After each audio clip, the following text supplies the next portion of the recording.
하나님의 은혜와 평강이 오늘도 예배 드리는 주의 성도들 위에 또 가정 위에 자녀들의 앞날 위에 임하기를 예수 이름으로 축원을 드립니다.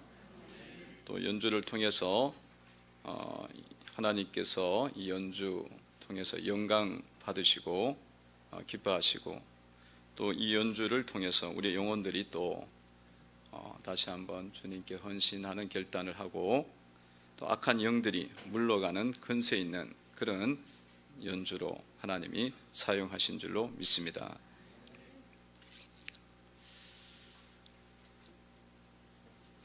예수님께서 땅의 이야기가 아닌 하늘의 말씀, 생명의 말씀 이렇게 전하고 계실 때에 예수님의 가족들이 찾아왔습니다. 예수님의 어머니, 동생, 형제, 자매들이 이렇게 찾아왔어요. 근데 예수님께서 말씀을 전할 때에 사람이 이제 많이 몰려 있었기 때문에 이 가족들이 가까이 할 수가 없었어요. 그래서 어떤 사람이 와서 예수님께 이야기를 한 거예요. 예수님 어머니와 형제, 자매들이 지금 왔습니다. 그렇게 이제 알려줬어요. 그랬을 때 예수님께서 오늘 이제 본문에서 말씀하시기를 누가 내 어머니냐 이렇게 이제 말씀을 하시죠. 21절에 보면 예수님의 대답이 나옵니다. 예수께서 대답하여 이르시되 내 어머니와 내 동생들은 곧 하나님의 말씀을 듣고 행하는 이 사람이니라 하시니라. 이렇게 예수님이 대답을 하셨어요.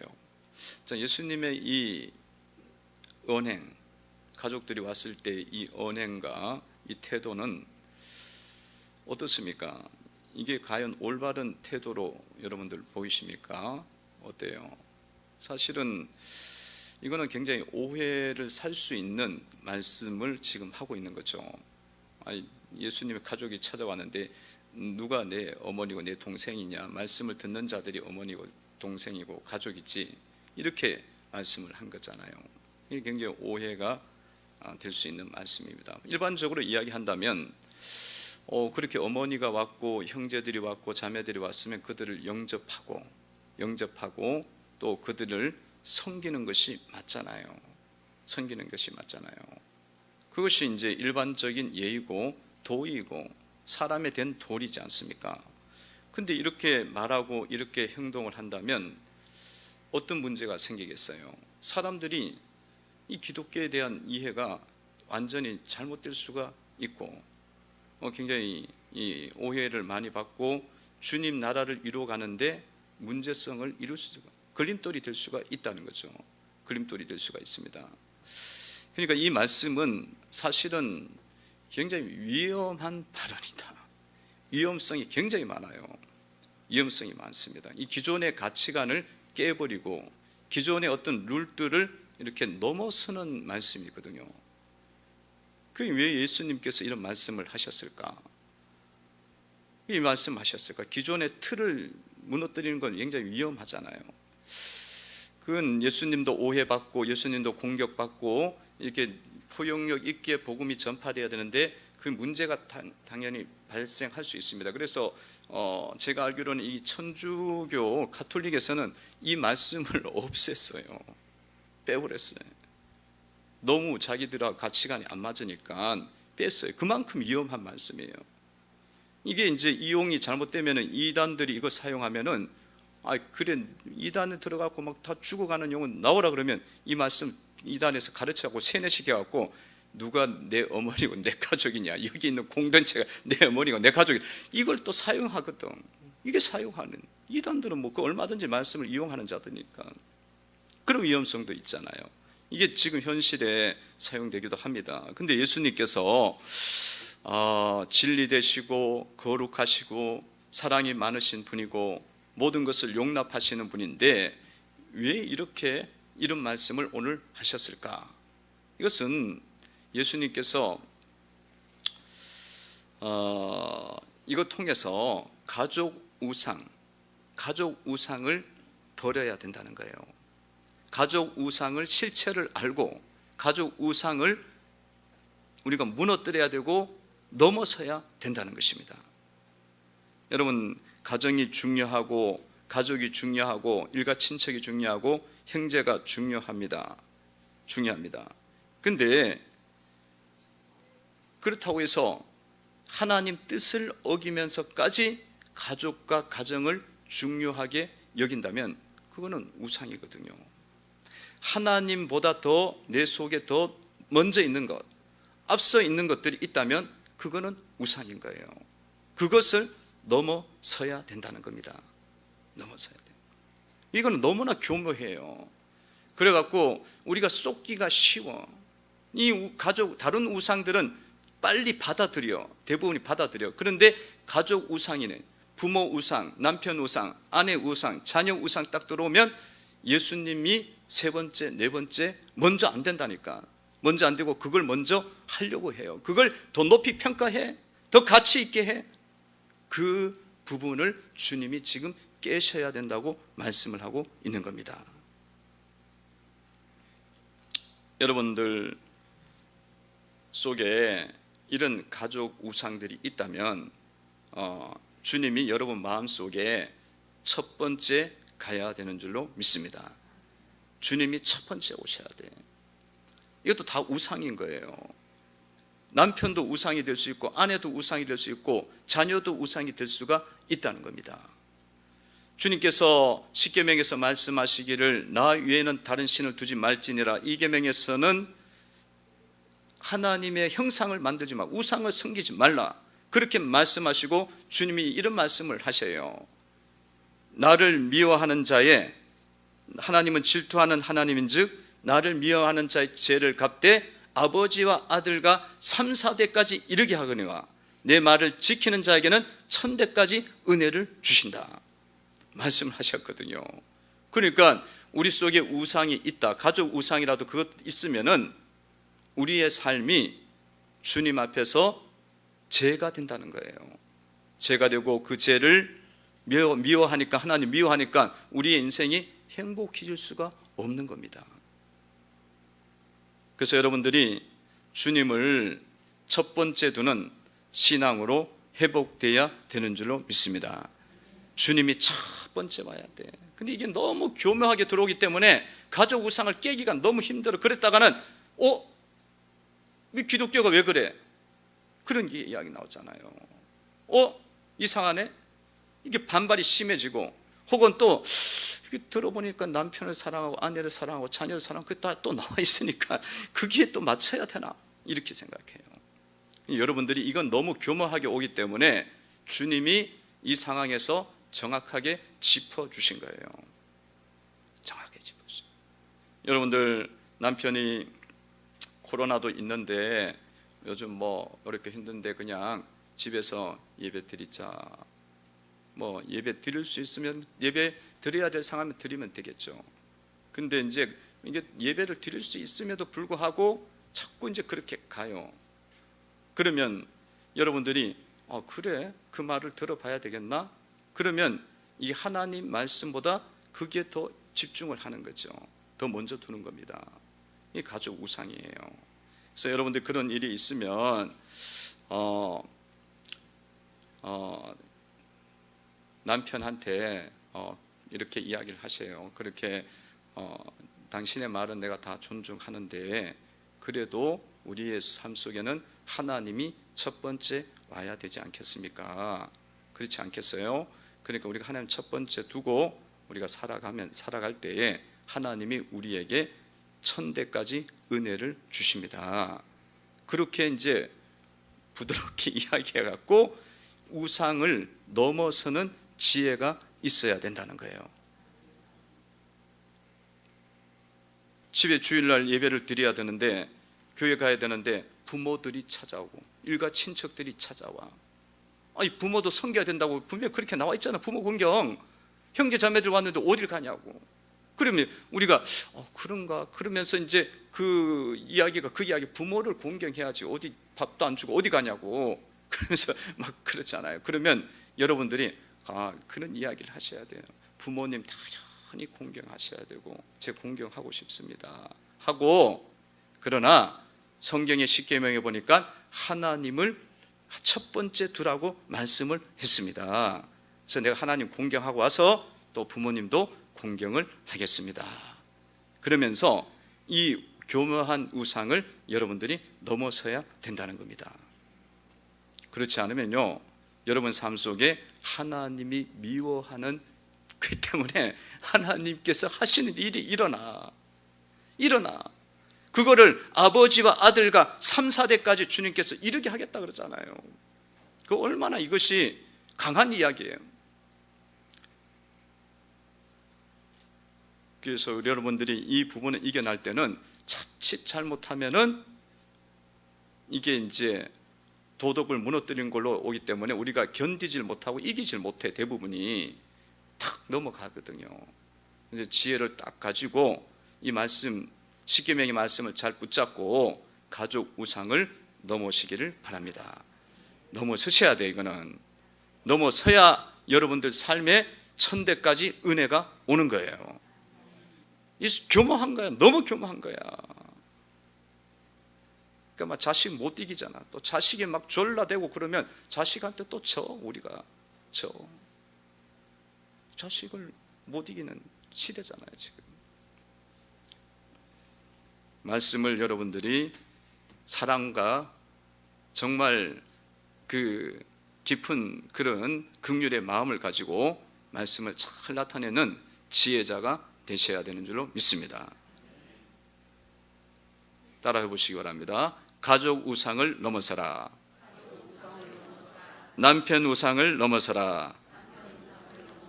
아내 우상을 넘어서라. 자녀 우상을 넘어서라.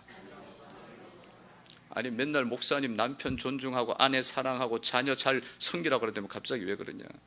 아니 이게 우상으로 올 때는 우상인 거예요. 이게 우상으로 올 때는 주님보다 먼저 내 마음속에 딱 오게 되고 중심에 더 첫 번째로 오게 될 때는 주님이 가장 미워하는 거예요.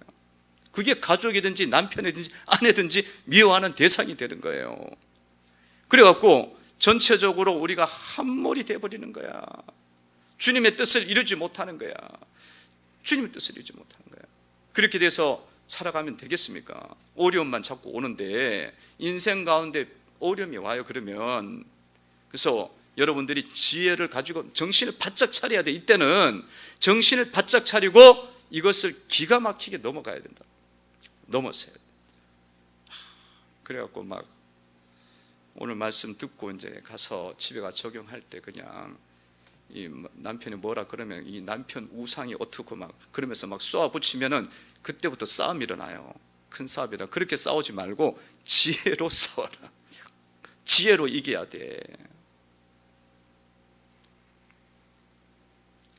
예수님께서 이렇게 말씀하셨던 이유는 가족 우상을 넘어서라는 것이었고요. 예수님께서 또 이렇게 말씀하신 두 번째 의도는 예수님의 가족, 하늘 가족을 소개하시고 예수님의 가족, 하늘 가족이 되시라는 거예요.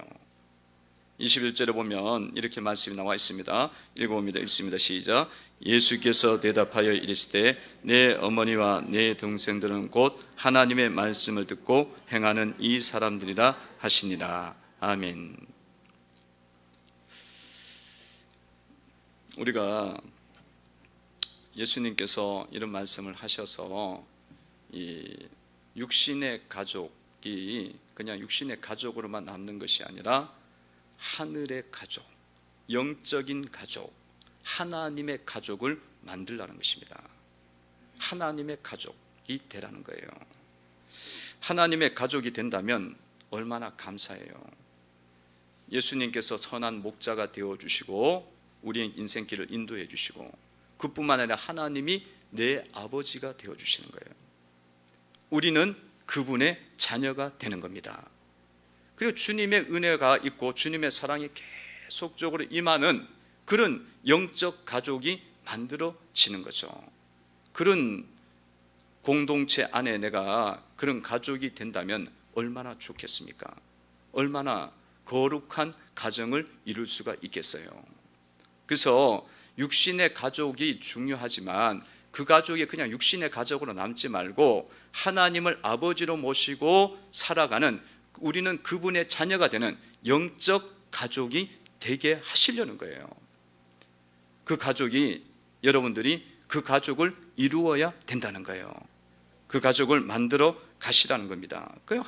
하나님의 가족이 되는 것은 뭐 어떻게 하라고요? 하나님의 말씀을 듣고 행하는 그런 사람들이 하늘의 가족이 되는 겁니다.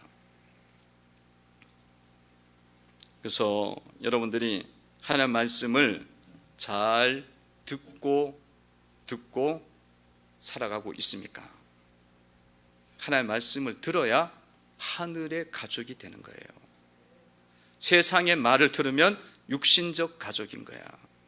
그냥 세상 가족이 되는 거예요. 마귀의 가족이 되는 거예요. 그러나 우리가 하나님의 말씀을 들으면 하늘의 가족이 되고 아버지의 말을 듣기 때문에 그런 하나님의 가족이 되는 거예요.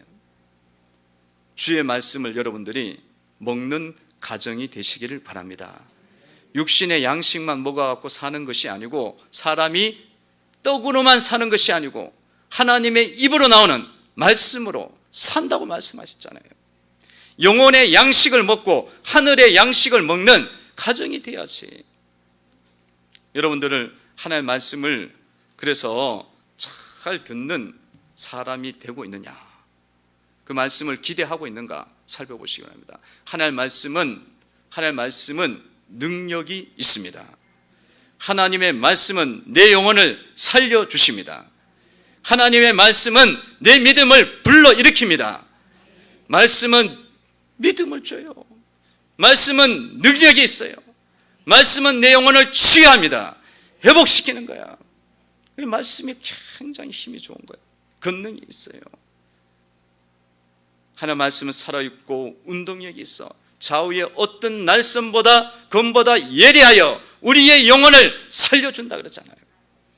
그 말씀을 잘 듣고 우리가 붙잡아야 되는 줄로 믿습니다. 주의 말씀을 들을 때에 그 듣는 것을 기뻐하면 여러분들이 하나님의 가족인 거예요. 영적인 가족이 된 거예요. 주의 말씀을 듣기를 기뻐하고 주의 말씀을 듣기를 즐거워할 때, 그래서 그런 모습들이 내 속에 있어야 될 것입니다. 그래서 찬송가에도 있는 것처럼 즐겁게 안식할 날, 반갑고 좋은 날, 이날에 하늘에서 새 양식 내리네, 성례로 모이라고 종소리 울리네, 복음의 밝은 빛은 온 세상 비치며 또 영생물이 흘러 시원케 하시네. 우리는 육신의 양식도 먹고 살지만 하나님 말씀을 먹고 살아가는 존재입니다. 근데 우리가 예배에 올 때마다 뭐가 내리냐면 하늘로부터 새 양식이 내려옵니다. 새 양식이 내려와. 하나님의 말씀이, 영혼의 양식이 우리 가운데 떨어지는 거예요. 오는 거죠. 그리고 그 말씀을 여러분들이 정말로 먹고 마시고 하면서 여러분들이 그 일들에 대해서 기대하고 믿고 사모하면서 즐겁게 이 자리에 나와야 되는 것입니다. 그러면 여러분들이 영적인 가족이야. 하나님 말씀을 내가 먹어야겠구나. 하늘의 가족이 된 거예요.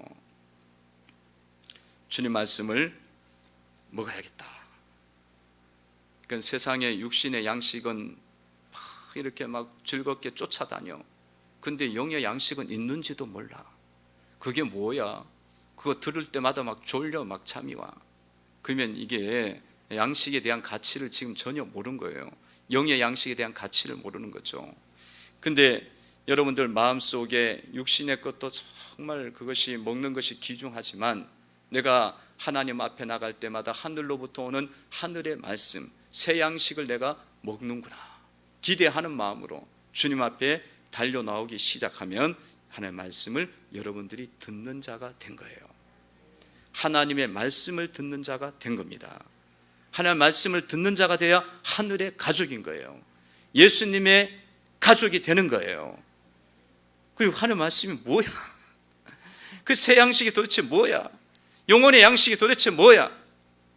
그럼 뭐 지금 이게 아무것도 모르는 사람이지. 지금 예수님을 찾아온 사람들이 육신적으로는 예수님의 어머니였고 형제 자매였어요. 이 사람들이 이 어머니 외에는 이 야고보와 유다는 예수님을 공생애 때 안 따랐어요.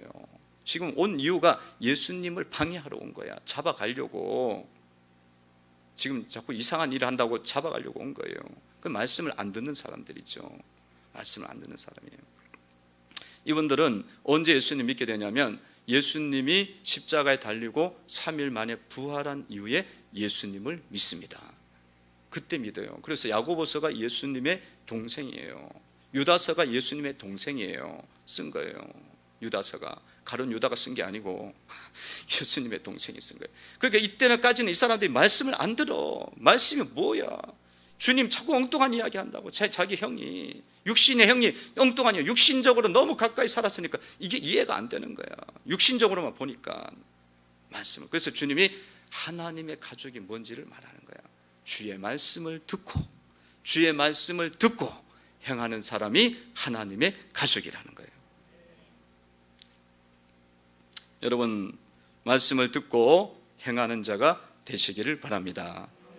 21절입니다. 다시 한번 읽어봅니다. 시작. 예수께서 대답하여 이르시되 내 어머니와 내 동생들은 곧 하나님의 말씀을 듣고 행하는 이 사람들이라 하시니라. 아멘. 할렐루야. 예수님의 가족은 하나님의 말씀을 듣고, 하나님의 말씀을 듣고 순종하고 지키고 행하는 사람들인 거예요. 하나님의 말씀을 들어야 된다. 하나님의 말씀을 듣고, 그러니까 하나님의 말씀을 듣기도 해야지만 뭐 해야 돼요?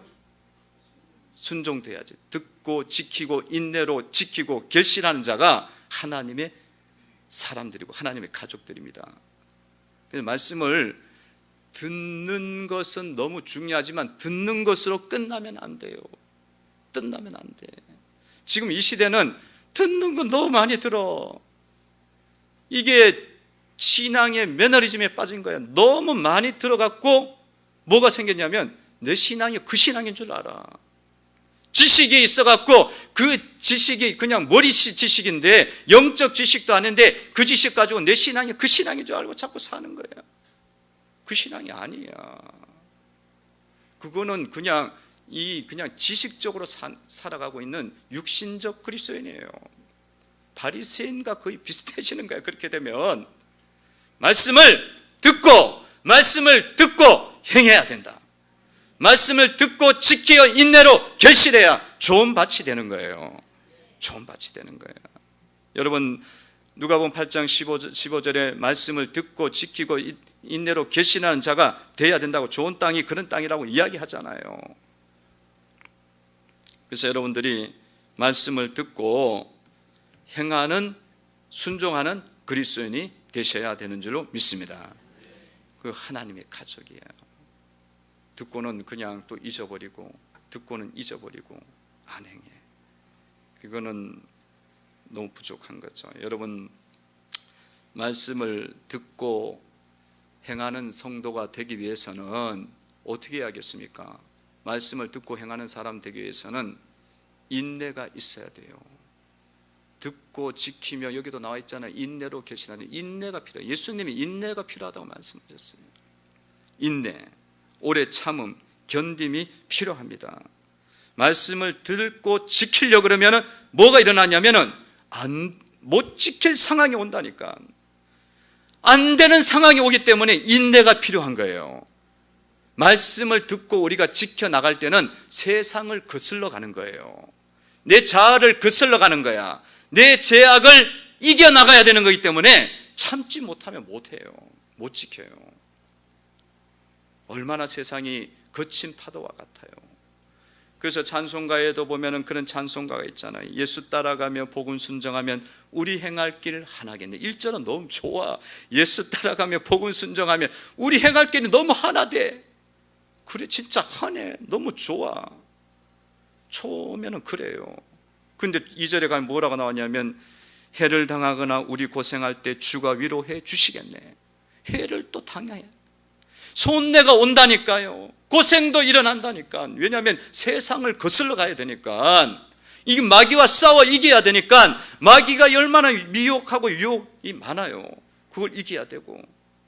3절에서는 남의 짐을 지고 슬픔 위로하면 주가 상급을 주시겠대. 남의 짐도 지어야 되고 슬픔도 위로해야 돼. 얼마나 눈물이 나. 아니, 내 짐 지기도 너무 힘들어.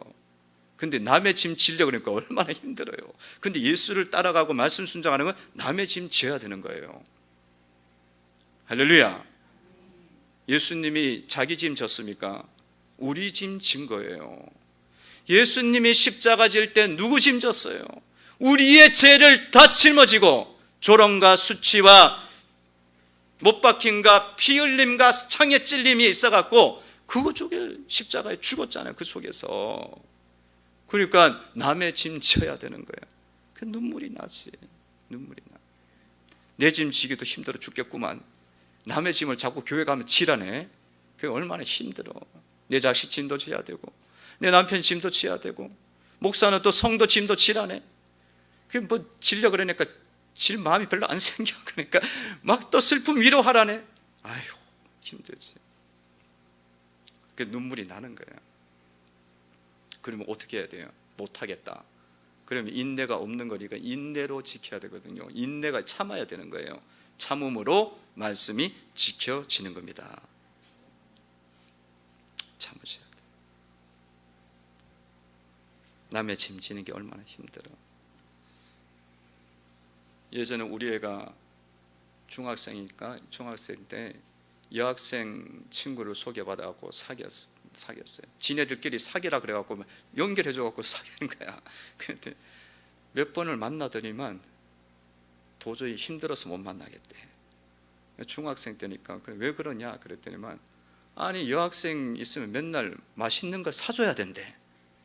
근데 자기는 돈도 얼마 없는데 자기 먹을 것도 없는데 남의 거 사주려니까 너무 힘들다는 거야. 그래갖고 끊었대. 돈이 많으면 그냥 사주고도 자기도 먹으면 되는데 그게 뭐 별로 없을 때니까. 그 이야기 듣고 내가 제가 너는 연애하기 힘들겠다.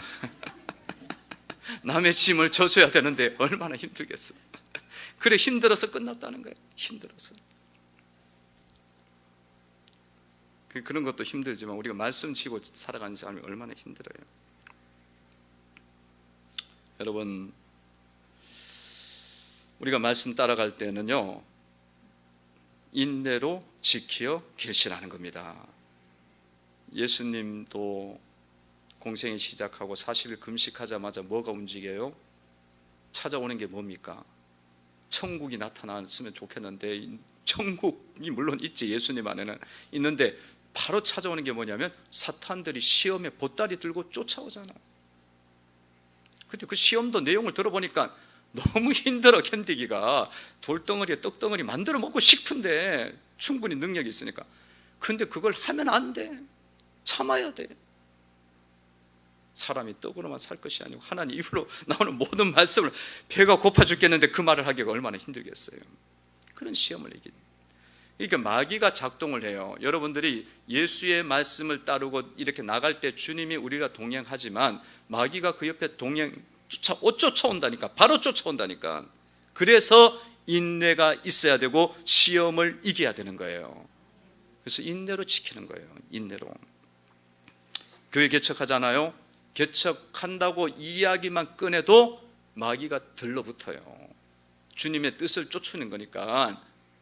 여러분들이 말씀을 따라서 내가 이제 살아야지 말만 해도 그 다음부터 문제가 생긴다니까. 쫓아와요. 그러면 이게 뭐야, 꺼내자마자 문제가 생기네. 그 다음부터는 하기가 힘들어. 말씀 따라 살아가기가 힘들어요. 두려워. 예전에 교회에서 새생명 축제 한다고 딱 선포만 하면 사건이 일어나. 싸워. 무슨 사고가 나. 그 나중에 제가 말을 못 꺼내겠는 거야. 그 원리를 모르니까 말을 못 꺼내겠는 거야. 이제 와보니 싸움이야, 싸움. 여러분, 말씀은 어떻게 지키느냐? 인내로 지키는 겁니다. 이 싸움을 여러분들이 싸워야 됩니다. 누가복음 8장 15절 한번 봅시다. 읽어봅니다. 시작. 좋은 땅에 있다는 것은 착하고 좋은 마음으로 말씀을 듣고 지키어 인내로 결실하는 자니라. 인내로 결실하는 자니라. 말씀을 듣고 지키어 인내로 결실하는 자니라. 인내로 결실하시기를 바랍니다. 30배, 60배, 100배 열매를 맺는 하나님의 가족이 되시길 바랍니다. 정말 은혜의 문이 열려요. 이런 말씀을 하시고 제자들과 함께 이렇게 지내고 있었는데 갈릴리 호수를 건너게 됐습니다. 하루는 그런 일이 있었는데 건너게 됐는데 이 호수에서 강풍이 일어났어요. 23절에 보면 읽어봅니다. 23절 읽어봅니다. 시작.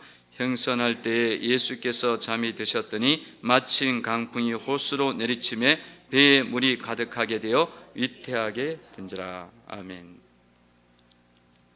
예수님을 모시고 갈릴리 바다를 이제 건너가는 거예요. 갈릴리 호수는 호수긴 하지만 너무 커요. 20km, 30km 되는 길이에요. 그리고 바다같이 깊어요. 그래서 그 사람들은 갈릴리 호수를 안 그러고 갈릴리 바다라 그래요. 바다를 제대로 본 적이 없으니까. 물론 뭐 못 본 건 아니지만 하여튼 커서 그렇게 불러요. 근데 크다 보니까 강풍도 불기도 하고 그래요. 강풍이 불었어요. 예수님을 모신 그 배 위에 강풍이 불었다. 그럼 우리 인생에 대한 이야기죠. 우리의 인생 속에도 예수님을 모시고 살아가지만 우리 인생 속에도 강풍이 불 수가 있다는 겁니다. 강풍이 불어요. 가난의 강풍이 불고, 실직의 강풍이 불고, 가정 파탄의 강풍이 불고, 질병의 강풍이 불고, 자식이 가출하는 강풍이 불고, 자식이 중독되는 중독의 강풍이 불고, 이런 강풍이 어느 날 하루는 온다니까. 어느 하루야 그게. 갑자기 와요. 오늘 22절에 보면 하루는 제자들과 함께 배에 오르사 그들에게 이르시되 호수 저편을 건너가자 하심에 이에 떠나서 하루는 그 하루가 왔다는 거예요. 이런 강풍이 올 때마다 얼마나 여러분들이 놀래요. 이게 왜 왔느냐 이거죠. 강풍 앞에서 놀래잖아요. 두려움이 오죠. 두려움이 옵니다. 그래서 막 그 강풍 앞에서 어쩔 줄 몰라 하고 그럽니다만은 여러분 그 강풍 앞에서 당황하지 마시고 주님의 이름을 부르시기를 바랍니다. 주님의 이름을 부르면 주님이 그 강풍을 잔잔하게 해주십니다. 제자들이 너무 무서운 거예요. 이 바람과 파도가 막 치니까 뱃속에 막 물이 들어오고 배가 깨지려고 그래요. 이 사람들 중에는 어부가 있단 말이에요. 어부 출신들은 파도가 어느 정도 와갖고는 그냥 이것쯤이야. 배 한번 썩 노져오면 빠져나가요. 근데 이게 통제가 안 되는, 베드로, 요한, 야고보가 다 어부 출신인데 통제가 안 되는 거야. 그러니까 이거는 뭐 보니까 죽게 생긴 거야. 그런 강풍이에요. 내 힘으로는 안 돼. 그런 강풍 앞에 이들이 얼마나 두려웠는지, 주여 우리가 죽게 되었나이다. 주여 우리가 죽게 되었나이다. 막 죽을 것 같은 두려움이 온 거예요. 그냥 두려움이 아니에요. 죽을 것 같은 두려움. 24절에 보면 이렇게 나와 있습니다. 24절 읽어봅니다. 시작. 제자들이 나와 깨워 이르되 주여 주여 우리가 죽겠나이다 한데 예수께서 잠을 깨사 바람과 물결을 꾸짖으시니 이에 그쳐 잔잔하여 지더라. 아멘. 이 강풍이 몰려올 때 우리의 마음속에 제자들처럼 죽을 것 같은 거야. 아니 자식이 중독에 빠져갖고 막 그게 말려 들어가는데 어떻게 할 수가 없는 거야. 어떻게 하세요? 그건 죽을 것 같아. 어느 날 갑자기 막 실직의 바람이 불고 그래갖고 뭐 잘린다는 소문은 나고 그리고 또 무섭지. 그게 강풍이 막 불기 시작하면 죽을 것 같아요. 이게 제일 무서운 거예요. 그냥 좀 근심이 되고 염려가 되는 게 아니라 죽을 것 같은 거야. 지금 제자들이 죽을 것 같아요. 이 강풍을 어떻게 해야 되나요? 어떻게 잠잠하게 할 수 있어요? 여러분 이 강풍은요 주님의 이름을 불러야 이 강풍은 잔잔해지는 겁니다. 오늘 제자들이 믿음이 없었어요. 너무 놀랐어요. 그래도 주님 이름 부르니까 잔잔해지더라는 거예요. 24절입니다. 읽어봅니다. 24절 시작. 제자들이 나와 깨워 이르되 주여 주여 우리가 죽겠나이다 한데 예수께서 잠을 깨사 바람과 물결을 꾸짖으시니 이에 그쳐 잔잔하여 지더라. 아멘. 주님의 이름을 부르니까 무서워 죽겠다 그러면서도 부르니까 죽겠습니다 주님 죽겠습니다 주여 주여 불렀더니만 그 강풍이 멈췄어요. 잔잔해졌어요. 사람의 힘으로는 안 되는 거예요. 근데 주님은 천지를 창조하신 분이니까 잔잔하게 만들 수가 있는 겁니다. 그러니까 여러분들 막 무서우면 그냥 주님 이름 불러요. 그냥 주여 죽겠나이다. 막 무서우면 주여 무서워 죽겠습니다. 주여 무서워 죽겠습니다. 좀 믿음이 있으면 주여 살려 주옵소서. 조금 믿음이 있으면 그게 되는 거겠지. 하여튼 뭐 주여 찬송합니다. 주여 역사해 주옵소서. 여러분의 인생의 강풍이 잔잔해지게 됩니다. 주님 앞에는 이 뭐 중독의 문제, 뭐의 문제, 실직의 문제, 뭐의 문제는 주님 앞에는 감기와 같은 거예요. 감기도 아니야. 감기도 아니야. 천지를 창조하신 분이고 죽은 자 살리시는 분인데 생명의 주인데 주님이 그거는 아무것도 아니에요. 우리 생각에 무서운 거지. 우리 생각이 무서운 거지. 주님이 그렇게 할 수 있는 능력이 있는 거예요. 근데 단순히 우리가 모르는 거야. 안 믿는 거야. 아니면 지식적으로만 알고 있든지. 제자들도 그랬단 말이에요. 제자들이 지금 놀래잖아요. 그냥 예수님 그런 것도 있어? 이러잖아요. 25절에 보면 25절 한번 보셔 읽어봅니다. 시작. 제자들에게 이르시되 너희 믿음이 어디 있느냐 하시니 그들이 두려워하고 놀랍게 여겨 서로 말하되 그가 누구에게 바람과 물을 명함에 순종하는가 하더라. 아멘. 그러니까 예수님에 대해서 우리 생각에 갇혀 있는 거예요. 제자들 생각에 갇혀 있고 우리도 그렇게 갇혀 있는 거예요. 강풍이 되겠냐 이거예요. 내가 죽으라고 뛰어다녀야 될 것도 같지도 않는데 정말 조금 해결될 것 같은데 그죠? 근데 주님 이름 부르면 주님이 믿음을 보시고 주님에 대한 믿음을 보고 주님에 대한 믿음을 보고 주님이 역사하신다는 거예요. 여러분들 쫓아다녀 봐요. 자식 가출한 자식 불러올 수 있는지 마음 바꿀 수 있는지 안 돼요. 사람 마음 약간 바꾸는 거 힘듭니다. 자식 마음 조금 바꾸는 거 힘들어요. 그럴 바에 차라리 주여를 여러 번 불러. 차라리 그게 강풍인데 주님의 이름을 여러 번 불러. 1000번이라도 불러. 주님이 믿음을 보시고 역사를 하십니다. 역사를 해서 강풍이 잔잔해지잖아요. 그럼 얼마나 좋아. 기적을 경험하고 감사하고 자식도 돌아오고 물질도 돌아오고 직업도 돌아오고 역사 있잖아요. 우리 금요 기도회 때 1시간씩 막 부르짖어 기도합니다. 1시간씩 그냥 세게 기도하는 거죠. 음악 크게 틀어놓고 막 주여 막 졸리면 막 자다가 또 불러. 자다가 일어나서 또 부르고 또 지치면 또 누워있다가 또 불러. 엎드려 있다 불러. 막 그렇게 하라 그랬어요. 제가 그냥 계속 주여만 1시간 부르고 힘 넣어드리니까 불러. 그러면 여기저기 뭐 계속 불러 돼요. 주님을. 그러면 뭔 역사가 일어나냐면 주님이 우리의 마음속에 있는 근심과 염려, 귀신의 영을 쫓아내십니다. 그리고 집에 갈 때 보면 성도들이 피곤해서 왔다가 얼굴이 환해져서 가요. 할렐루야. 환해져서 가. 와서 봐요. 못 믿는가 본데 와서 좀 보라고. 와서 좀 보라고. 와서 보라 그랬잖아 예수님이. 내가 여러분들 금요 기도에 나오게 하려고 그러는 게 아니야. 아이고 조금만 하면 되는데 예수님 이름만 더 부르면 되는데 자기가 자꾸 해결하려고 그래. 예수님 이름을 그렇게 불러오면 회개 역사가 막 일어나요. 회개 역사가 일어나면서 우리가 회개가 돼야 능력이 나오는 거거든요. 주님의 응답이 오는 겁니다. 귀신들이 막 떠나요. 막 떠나. 어떤 사람은 귀신이 막 나가는 게 보인대. 입에서 막 나가는 게 보인대. 뱀이 막 나가는 거야. 금요일이 됐대. 회개케 하시는 거예요. 이게 나가는 거는요 너무 중요해요. 회개가 되는 건 너무 중요해요. 회개가 돼야 능력이 오고 응답이 오는 겁니다. 근데 우리가 회개하는데 이게 체계가 잘 안 돼요. 왜냐하면 죄가 뭔지도 모르니까. 근데 주여 하다 보면 주님이 막 역사를 해, 성령이 불러. 그래갖고 회개가 되는 거예요. 여러분, 주님의 이름을 부르시면서 나가시기를 바랍니다. 어디든지 어떤 곳이든지 부르시면 돼요. 되는데 여러분들이 마음 놓고 부를 상황은 금요기도예요. 새벽 기도하고. 금요기도는 쉬워요. 음악을 너무 크게 틀어놓거든.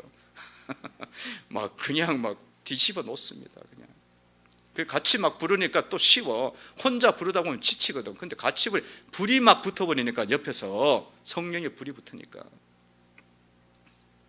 주님의 이름을 부를 때에 강풍이 잔잔하여 지더라. 24절 다시 보셔야 읽어봅니다. 시작.